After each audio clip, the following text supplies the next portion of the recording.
Hey, it's Johnny J, and this is my 39 travel questions. And today we have Andrea Feczko. There we go.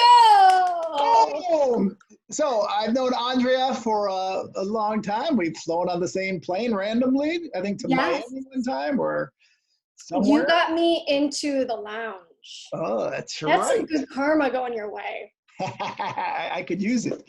But Andrea has hosted a couple travel shows, including Vacation Creation on ABC that had 75 episodes. Something like that, yep. That's insane. Mhm. And she's hosted all kinds of different TV shows. What have you hosted? I hosted HLN's Vacation Chasers, so apparently I want to host shows that sound very similar. And then I was on TV Land's 100 Best Places. And then outside of the travel realm, I hosted for MTV, Major League Soccer, NBC, CW, and a lot of digital things like Ultra Music Festival. We were the first people to do live streaming. So yeah, a lot. So did you go to college and did you study journalism? Yeah, I went to New York University. I studied broadcast journalism because when I went to school back in the day, journalism was only a master's except for 5 different universities in the US. Now it's a much bigger major. So that's how I was able to convince my parents to go to NYU. Because I'm like, well, it's actually cheaper in the long run because I don't have to get a master's. And I'm very happy I did that because sometimes you do a major to realize what you don't want to do. And that was me. I have yet to pursue any journalism. I mean, I did something for Vice, but that's Well, you're a TV host. That's journalism. No, it's different. Is it? All right. Yeah, it's very different. I would say that journalism is more about writing and producing and the performance aspect they don't really talk about. So that's why I really struggled in my career at the beginning because, like, to be honest, I really sucked in front of the camera. Because I was I'm I guess it's left brain. Is that when I'm a writer and a producer? Like, I think about things. I struggle letting loose. So I had to learn that. It took me 3 years to finally get comfortable in front of camera. Wow. And do you get nervous now when you host? No, now I really like it because I'm so bored. And where did you grow up? You grew up in Michigan? Yes. Mm-hmm. Outside of Detroit or? Yeah, it's this place called Troy. We used to be the 12th safest city in America. Woo! Wow. Yeah, it was great. It was the best place to grow up because it was very, and I think still is very diverse. And like people have just really good morals. So no one judged you for anything except who you were. Like people that were show-offs had the Mustangs. So that was really good because then when I moved to New York, for university, I mean, you're completely judged just based on what you own and not who you are. So I'm really thankful that I have that background of like, it doesn't really matter what you wear or what you look like. It's all about who you are at the end of the day. That's cool. I wish it was more like that. I mean, but yeah, that's how I live my life. So how far from Detroit Airport? Ooh, Detroit Airport is more like 45 minutes. Oh, that's good. Because Detroit Airport's a bit further west, and I'm more east of Detroit, north and east. Gotcha. And what's your earliest travel memory? I mean, Cedar Point, but I think what really kicked it off was that when I was 14, I was like a U.S. student ambassador. I did the People to People program. And now it's really like, it's basically manifesting now, but I didn't realize that I was doing it back then. But I was like, oh, I always wanted to go to Australia and New Zealand. And I heard this girl during freshman year, like first day of school, talking about what she did over the summer. She did this People to People ambassador program. And this summer, they're going to Australia and New Zealand. So I, like the crazy person, was told that I have to present an argument in order for my parents to fund things. So I put together a PowerPoint presentation when I was 13 about how this would be good for my college education and my college essay, and if I was a student ambassador, and they agreed to it. And so, yeah, that's what kicked it off. I was the first person in my family to travel internationally, and I did that at 14. And then I didn't stop. Good for you. So how many countries have you been to? I think I'm over 70 now. Wow. But that's not including territories. This is what I don't like, because I've been to a lot of territories, but they don't count in your official list. Right. For sure. Because I've been to a lot of different islands and they don't count. Right. Me too. I'm with you. How about continents? Everything except Antarctica. Me too. Yeah. And do you want to go to Antarctica? Yeah, definitely. Yeah. And I saw this crazy documentary. I don't know if anyone's seen it, where it talks about people that live there. Have you seen it? No, I have not, but I know scientists live there, and they're like, oh no, there's like people that sign up, and it's like this community thing. And then what's crazy is you end up this thing called like T3 is what happens when you don't get enough sunlight and your circadian rhythm starts going crazy, and you start actually losing your mind, and you start like having like trouble, like me, just having coming up with a thought, and you start like basically going crazy. And it's all based on circadian rhythm. They still can't really figure out why people get this. Well, I'm glad I'm not there. We both live in Southern California, and you're in Los Angeles as well. Yeah. And anyway, so how about, is there any place you have no desire to go to? A COVID ICU unit. I'm with you on that. Yeah. How about what's your favorite American airport? None. Really? Not even Detroit? Detroit's a great airport. You don't like Detroit Airport? No, I don't. Like, yeah, no, our airport's amazing. It's like one of the best things about Detroit. That's one of the best American U.S. airports. Yeah, but I would just say, like, I mean, compared to airports, I think the Asian countries really have it much better. In Dubai, like. So what's your favorite international airport?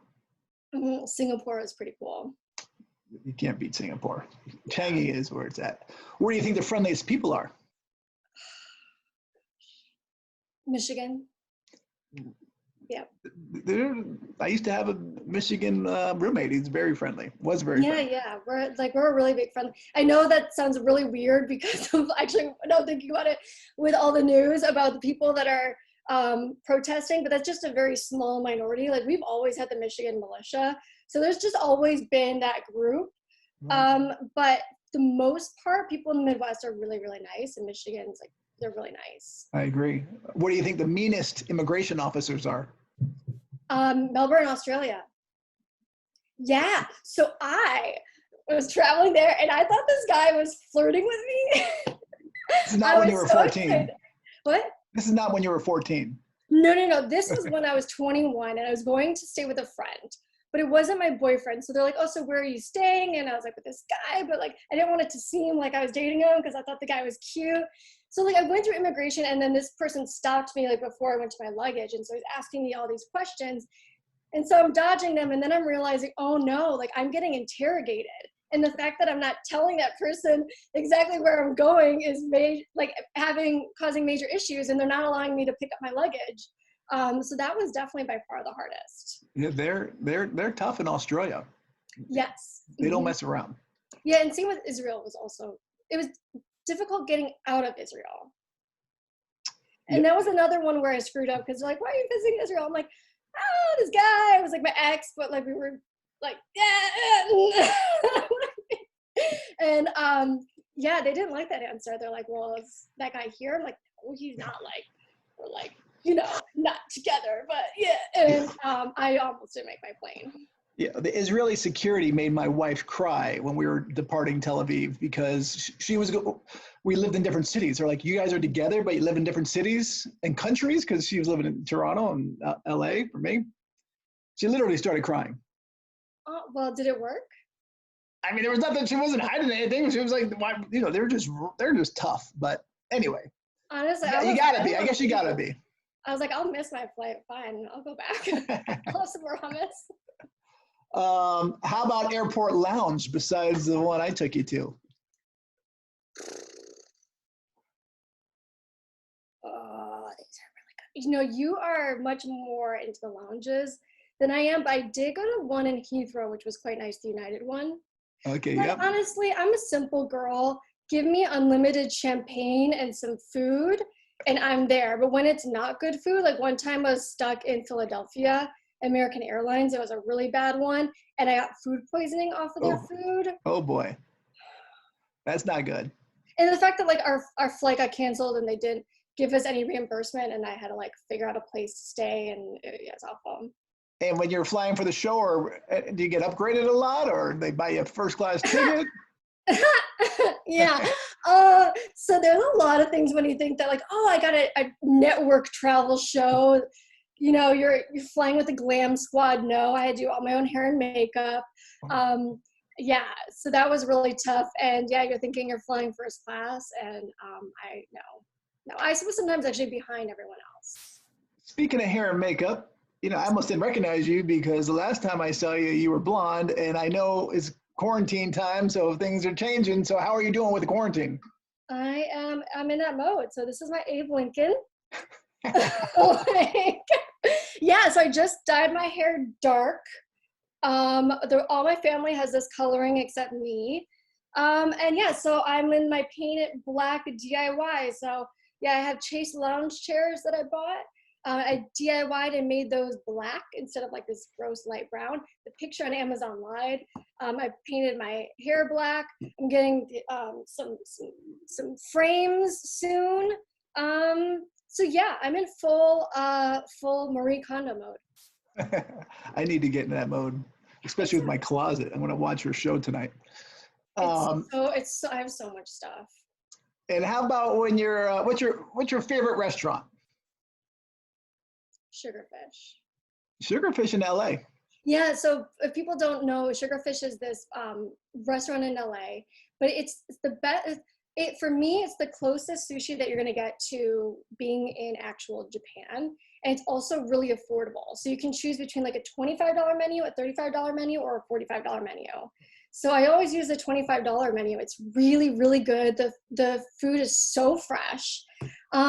Yeah, and it fills you up. It's a lot of rice, so then you get hungry like 2 hours later. But. And this is the Century City Mall? I usually go the one in either on La Brea or Beverly Hills. So now we're getting really LA, but yeah. We're getting LA. It's good.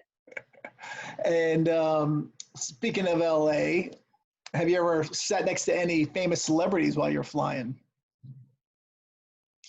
No. I mean, maybe my co-host of Vacation Creation, Tommy Davidson. Okay. He's kind of a big deal. Is he? Yeah. I'm going to have to get him on the show. Yeah. No, he's, yeah. So that, yeah. No, I've never randomly saw anyone. Okay. Well, yeah. Okay. That's surprising. Who have you seen? I've seen almost everybody. I used to fly New York, LA every other week, and I used to know the gate agents. They used to put me in first class, not even business class. So I literally sat next to or near most celebrities, and which is, I mean, anyway, it's just random. But, do you have a good story, or was it just like people sleeping? No, I got some good stories, but I can't share them here. I'll share them with you next time I see you. We'll do off the record? Yeah, off the record. So I know you're pretty adventurous. So what's the craziest thing you've ever eaten? Bugs. Yep, bugs in South Korea. Okay. At the DMZ zone. Yeah. You know what kind of bugs? Nope. And I don't want to know. Been to North Korea? Sorry? Have you been to North Korea? I saw it. No, good. I'm so good. Like, I watched Locked Up Abroad and I Shouldn't Be Alive. Like, I come from a family of doctors. I know all the fun ways to die. I don't need to know. I'm good. I don't need to do anything or eat anything super crazy. Good. So, yeah. I'm glad to hear it. How about what's your drink of choice when you're on the ground or in the air? Rosé all day. All right. And favorite hotel in the world?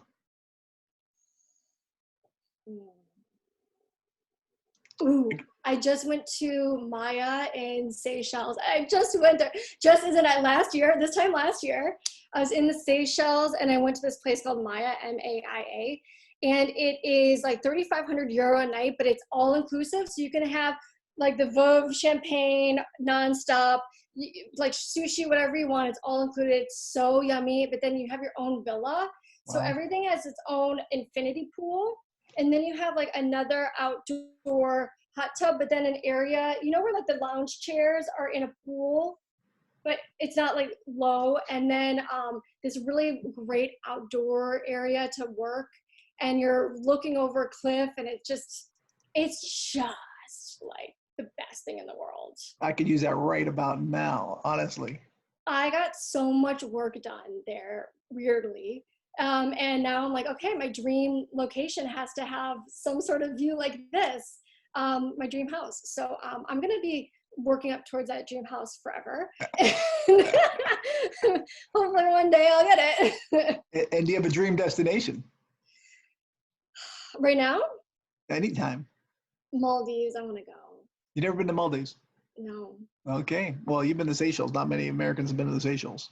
Yes, Seychelles is cool. Like La Digue is, yeah, I mean, it's worth it. La Digue is a thing. So is that your favorite island in the world? No, I like the South Pacific. I really love Moorea. Yeah. I don't like Tahiti, like the island of Tahiti. I'm not a big fan of, but I love Moorea. I fell in love with the South Pacific. I'm with you on that. I love it. I love the South Pacific. I could definitely spend a lot of time there. Yeah, yeah. How about favorite beach in the world? Ooh, that one's easy. Antigua. I think it's called like Valley Church or Church Valley Beach. Okay. But it I mean, Antigua's a really cool island because they have 365 beaches. So you can go to a new beach every single year. But this specific beach, just the water is so different. It's not clear. So it's almost like salty, but it makes the coloring really interesting. Like it actually looks like this color. And it almost looks like an infinity pool. It's just, the color is like insane. Yeah, and it's a really warm water. And beautiful beach, and there's this one place that's on like a restaurant, and it has really good white wine. They never run out of white wine, and they have really good fish. So it's just like the perfect destination. That sounds pretty good right now too. Everything sounds pretty good right now. Yeah, I mean, honestly, like get me to a beach with high humidity and white wine, and I'm good. High humidity. That's like my wife's nightmare because it frizzes her hair. But I love it. I'm one of those weird people that I love high humidity because I feel like it's nature's steam room. And I love getting facials. So it's like, it's a free facial. And you wouldn't understand, but facials are like $160 each. So yeah, my pores get all beautiful. My skin gets all lovely and dewy. My hair starts curling. Like, yeah, I'm like. Where's the hottest place you've ever been? Temperature-wise? I guess the Dead Sea. What time of year were you there? Like summer? Yeah. I did the Masada thing. Woo! And then I did the Dead Sea, but there's something like really weird about the Dead Sea when you're that far underneath sea level. Like the heat is different and it affects you differently. So it kind of like messes with you a little bit. Well, yeah. I've only been there once, and we went in May, and it wasn't that hot, but it was beautiful. Did you go into the water? Of course. Floated, read a magazine. I feel like the Dead Sea is one of those things that you really have to do it once because it's a sensation that you really can't have anywhere else. Right. It's very bizarre to be in water, but it's so thick that you can kind of stand a little bit. Like you have to walk. You can't actually swim. You have to almost walk. It's cool. I'm not doing it justice. I should not be their tourism person. All right. How about what's your favorite travel movie? Travel movie? Yeah. Anything that inspired you to travel or takes you away, or it can be set anywhere. It doesn't have to be specifically a travel movie like Under the Tuscan Sun or something, but. I know, right? Mine was Crocodile Dundee growing up. Can I say Sex in the City? Yeah, because they went to. I totally went to NYU. Sex in the City. I have a tutu. I think that I'm Sarah Jessica Parker. Yeah. Like, yeah, Sex in the City, 100% New York City. And did you ever see them filming it in the city? No, and now I'm realizing it's not a movie; it's a TV show. No, there's a movie. There's a movie. Yeah, I was talking about the TV show. Okay, well that's one of my questions. So you just answered it. Okay. But like I like for me, I like movies that are more spy thrillers. So I kind of like that. Okay. Yeah, I would say like now it's Instagram. I would say like the J Alpha, like Instagram now. That's where I'm getting all my ideas. So who do you like to follow on Instagram? I do like the hashtags. That's like the girls who wander, or like it's those types of hashtags. Really? Yeah. I don't know, like now Instagram, if you follow a hashtag, it'll show up in your feed, and it's really cool. Okay. I don't think I follow any hashtags. Yeah. Now you know. Now I know. How about books? Are you a big reader? Am I a big reader? Yeah. Travel book? What's your favorite travel book? I mean, I read Eat, Pray, Love. So I was going to say that film, but I liked the book more. But definitely Eat, Pray, Love was like up there. Yeah. And then I'm down to like 4 questions. Okay. What's your worst travel moment? My worst travel moment? Yep. Oh, yeah. I mean, It was so bad you can't say it.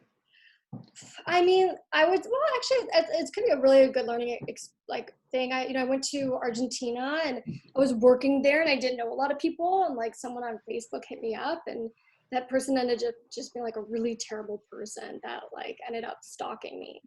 It was really bad. Guy or girl? A guy. Yeah, and so I think it's just one of those things too, where like when you're traveling, there does come something where you really need to start having like a spidey sense, because you are a bit more open to meeting different people. But I would always just say, like, when things start feeling a little bit weird, especially as a girl, you don't owe anyone anything. Like, it doesn't matter if they've gotten you a drink or anything. You don't owe them anything. You can get out. And that was kind of the mistake that I made. I felt like bad, and like I was that horrible person for not wanting to hang out with this person. I was shallow, or like, why am I feeling bad about whatever? And I ended up, my spidey sense was correct. So I think it's a really good learning moment for people to just really understand that you are a target. Yeah, that's good. I mean, that's important for people to know. I mean, one of my questions is your best travel tip, and that might be it, unless you got a better one. Yeah, or I would say also be very, very careful about your drink. I mean, I do this thing where when I watch the bartender like a hawk, but sometimes the bartenders are the ones that spike it. And this is also this also can happen to men as well, but especially as a woman. And then I watch it like a hawk, and then I cover my wine glass like this, which is not sanitary. I understand that. Right. And then I have the straw, and then I drink from the straw, or like sip it. But I always have a hand over it. And I actually had one time when I was studying abroad in Italy, and I felt powder on my hand. And I was like, it was a 15 euro beautiful Cosmo that they like did all this thing, and they were like lighting up oranges. It was this work of art, just got it. And I'm just a broke student. 15 euros is a lot of money for a Cosmo. So I just got Parker, and I didn't drink it. And I got really spooked, and I just sat down with my girlfriend. I'm like, what do I do? Is this people? Then they ended up sitting right next to me, and they were getting really upset that I wasn't drinking. And they like picked up my chair and moved it closer to them. And so then we hightailed it out of there, like waited for a guy friend. But then again, that's one of those things where it's like, yeah, trust your gut, because clearly, I mean, I thought I felt something. I didn't see a substance, but I felt a powdery substance, but I didn't see it. It's insane. So, I still don't know whether or not that was spiked. I didn't drink it, but I mean, the fact that these people were so interested in me drinking, and then were like physically moving my chair, like at the end of the day, the 15 euros is not worth it. That's for sure. And has it ever happened to you before, or any of your friends, or after? It hasn't, because I'm very, very crazy about it. Because I've had some guy friends get drugged before, like a husband and wife been drugged. To steal their money? I don't know, but like it was the bartenders that were doing it. So like they go after couples, like, and that was the thing too. It's like, well, yeah, like you, like it can happen to anyone. Honestly, I've never heard that before. So I'm learning something. So Really, I've actually known 2 couples where it's happened. so what do they do when are they like raping them, or are they taking their money? What's going on? Well, they started noticing right away that they didn't feel right. So they went upstairs, but like one of like the girls, she like started falling and then he helped her up. And then when they got back, they both like conked out and they realized that both of them had been drugged, but because she was smaller, it hit her faster. But That's yeah, so they insane. were wondering like, yeah, were they trying to steal something? What was, yeah. Yeah, well, you got to be very careful. One of my buddies, actually, not too long ago, maybe 6 months ago, this Australian guy was in Miami, and he was coming home from a bar late at night, walking down the street and drunk, and someone pulled up and said, "Hey, do you need a ride? Like, I'm an Uber." And he's like, "Yeah." So he gets in the car. The guy was friendly, and he handed him a bottle of water. He opened it up. Next thing he knows, he woke up 8 hours later on the side of the street. Wallet's gone. Everything's been charged. And some lady saved him. He was about to die, honestly. And it's because he just took this bottle of water that he thought was closed, and he was drunk. And you got to be very careful. Yeah, and I think that's one of the things too, like kind of like growing up, I went to NYU when I was 17, so I really did grow up in the city. And that was like kind of thing, like, you go down the wrong block, and New York has gotten really good, but like still, like you go down the wrong block and you're getting mugged. I had a friend get drugged. When I was there, like taxis were a really big issue, and they were really responsible for a lot of like raping and killing. I mean, that was happening all the time, where like a girl would get drunk, do the responsible thing, go into a taxi, and then she would be raped and killed. So like, I think that's something where being in that real world and having to, whenever I went out, I was in the city, and I was a big target. Being an NYU student, you start learning very, very quickly. I mean, like, we're around Washington Square Park, where there's bad people everywhere. Like, you don't go there at night. And Right. so I think that's something that really helped me with my travels, because I never felt like, oh, that'll never happen to me. Oh, I'm so exceptional. That'll never happen to me. I'm like, no, no, no. It will happen to me. Of course it will happen to me. So do you feel safer in a taxi or an Uber or Lyft? Uber and Lyft.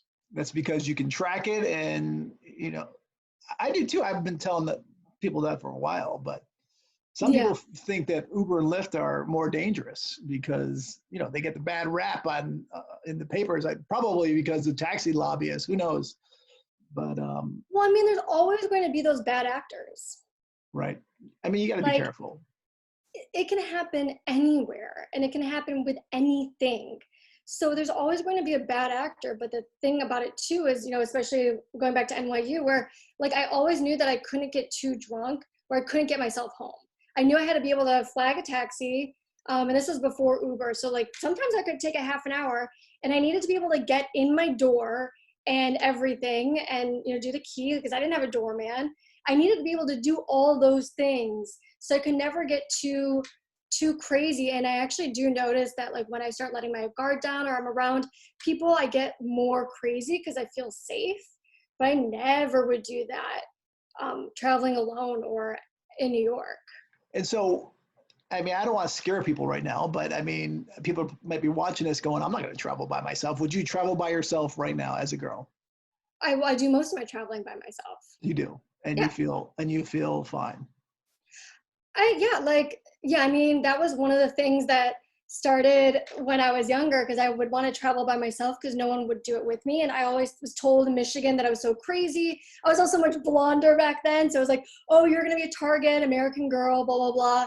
And then I was in Canada, living there at the time. A girl that was blonder than me had been to Vietnam, which as an American, we always think that's super sketchy. It's not, by the way. She's like, oh yeah, I've done that. You can totally do it. And so it's just, it's just different. Like, I would say the big thing to do is that you have to really make sure that you're in the right place. Because I once did a spring break, and I didn't plan it. And the girls that I was with wanted a budget, and we did a hostel, and it was in Las Ramblas, Barcelona, which is like where you get mugged. And of course I got mugged, no one else did, but like we were all in a group and they attacked me because I was the blondest and most American, and there was a lot of anti-American sentiment. So like literally my friend had had my phone luckily in her hand, but then they like went after me and like, you know, shoved me up against the wall and like beer bottle. Yeah, it was like, yeah, it was legit. And she was just standing there like, what? And she's, So you know, like a what'd they small get Indian from you? girl, and they didn't touch her. What'd they get from you, and did they hurt you? Yeah, I mean, like I got like a nice little like thing, but it was. And did they catch them? No, no. And it was totally set up. Like it was, the taxi driver dropped us off at a place that wasn't there. Then this like random lady found us and she's like, oh, do you need help? And like we went, and then she's like, oh, it's right over there. And then we saw two guys walking, and we're like, it could have been worse. But I would say, like, you know, at the end of the day, the reality is that, you know, when it comes to just safety, I think it's safety in general.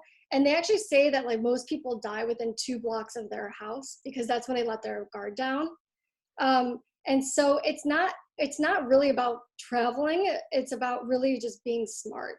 So if you're traveling alone as a single girl, like really making sure you're in the right hotel. I would say you have to spend money on your hotel and then like Ubers and stuff. Like public transportation might not be the thing for you. Right. Yeah.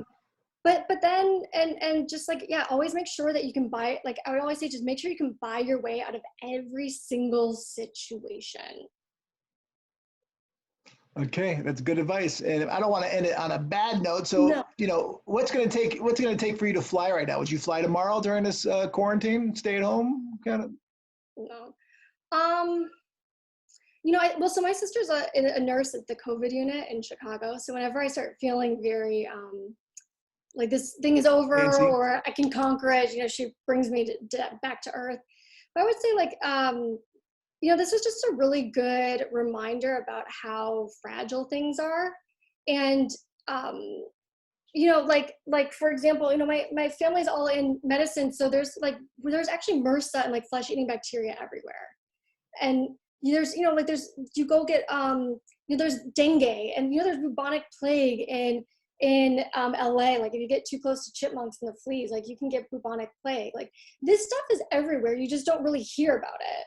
And you always think, again, like you're going to be the lucky one. So I think this is just a really good reminder for everyone to really like understand how fragile life is and how viruses can attack everyone. It doesn't really matter.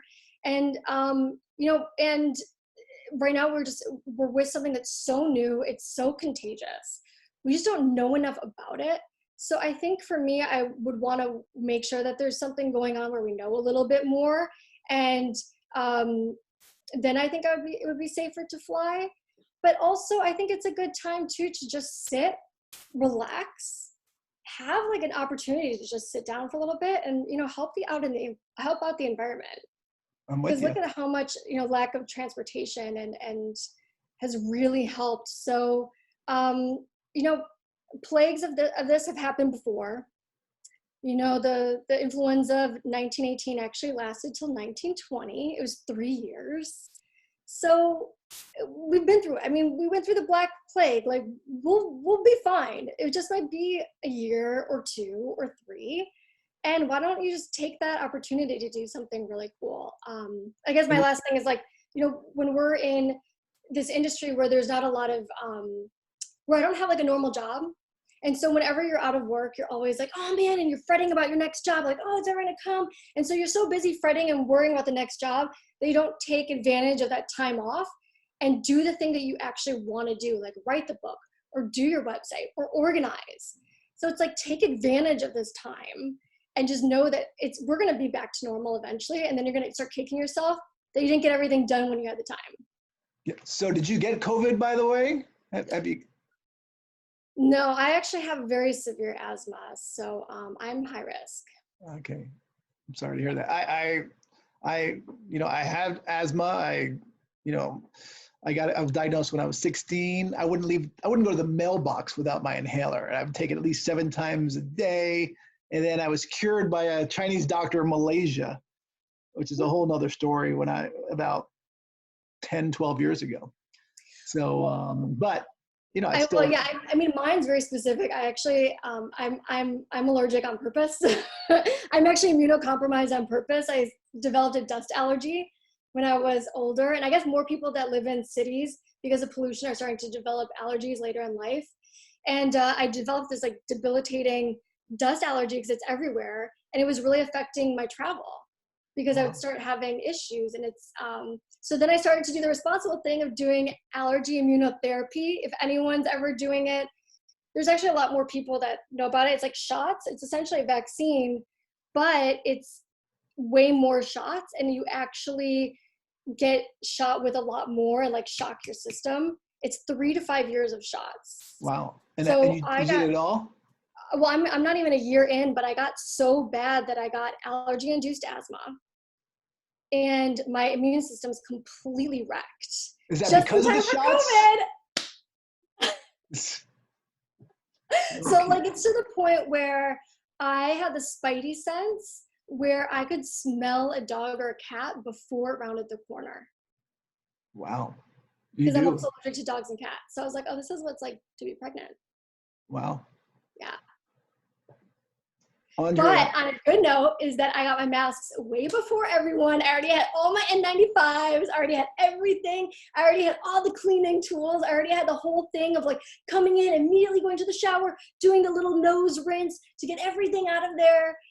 So that I'm a big thing of like rejection is God's protection. I'm not like super spiritual, but like, yeah, I mean, I went through a hell in October with my allergy thing. And look, I would like, then COVID happened. I was like, oh, I've already been dealing with this for 6 months. I know what isolation is like. So do you go out? Do you go to the grocery store or do you go to restaurants? Now I do, but I mean, it was really rough in restaurants. I couldn't go to restaurants because I would get allergic reactions to the like whatever the carpeting or the upholstery. And are these reactions from the shots or is this? It's from dust and the shots. So like sometimes I would go and I would go to the grocery store and all of a sudden I just got like hit. And mine was so bad that it would immediately go into like an asthma attack, but then it would go straight into a panic attack. So because my asthma symptoms, I don't really get the puffy eyed. I get the shortness of breath and the feeling like your throat's going together and then like feeling like there's a panda on your chest, which is exactly the same symptoms as a panic attack. So sometimes I wouldn't know, like, is this asthma? Is this panic? I wasn't panicking, but my body was doing it. And so like sometimes I just start shaking uncontrollably, like would driving and then all of a sudden I'm shaking and I'm like, am I going into anaphylactic shock? What's going on? They're like, oh no, that's the panic attack. But I'm like, I'm talking to you like this, and yet my body's like freaking out. And it was the allergy. So, I mean, it's crazy stuff, but I've actually had panic attacks before. In the airport twice on getting on a plane. But my question is, so are you still taking those, that immunology, whatever you call it, the shots? Oh, yeah. I'm going to be doing this for the next 3 to 5 years. So it does help. It seems like it's triggering it to me. Right. So yeah, it wasn't exactly explained to me. So if anyone's interested, basically what happens is that you get way worse before you get better. Okay. And mine got like really, really bad, especially because dust was everywhere. And I was living in a place that had carpeting. So that was also part of it where I needed to I needed to start dealing with it. So usually like within a year, like at the year mark, you should be experiencing something and you should be feeling better. Sometimes it cures it or other times it just makes it more manageable. I will be a year in September. I would say I'm back to where I was before I got the shots. Okay. I'm not any better. Okay, so, well, at least you're not any worse. Yeah, but like this has been really expensive and really horrible, and I'm not feeling better yet. So, yeah, we'll chat in September. All so right. yeah, I mean, like, We'll I do didn't a know that. follow-up. We'll do a follow-up. Yeah, but I didn't know that going into it. So yeah, there's actually a lot more people that are doing the shots now. So it actually gets like way worse before it gets better. Well, Andrea, I appreciate you taking the time. I'm such a Debbie Downer. Well, I feel like I know it's really interesting, but yeah, it is a little depressing. But I think we should end it on something good. So why don't you tell me? Did I ask you your most embarrassing travel moment yet? No. How about we end on that? At least that will not be Debbie Downer. I went for work and I had to go to Japan, but it was a European people that booked the flight, and Europeans use military time. So I saw 11:30 and I just assumed it was 11:30 at night. It was 11:30 in the morning. And like something went off in my head around 11:30. I was like, I actually think like the flight's now, and it was true. But weirdly, like I got rebooked on the next one. It was so weird. Because usually like when you lose the flight, you have to rebook, but they put me on another flight. So you know what, that's happened to me once before where luckily I caught it right before, but it was like, it said 15:30 or whatever. And I was like, oh, is that 5:30 for some reason? Like when I was just learning military time. 15:30 is different. You're like, oh, that's weird. I should look it up. 11:30, of course you just think it's PM. Yeah. Anyway, Andrea, thank you very much. How can people find you? You can find me on my social media at Andrea Feczko. I think it's right there in the corner. It's a weird last name. Well, I'll make a blog post out of this. So I'm going to send it to you. You can send me all your links and we'll link it out. So hopefully people will sign on to johnnyjet.com, subscribe to the newsletter, subscribe to this channel, like this video, and make sure you follow Andrea. Yeah, thank you so much. And stay safe and stay healthy. Thank you. You too.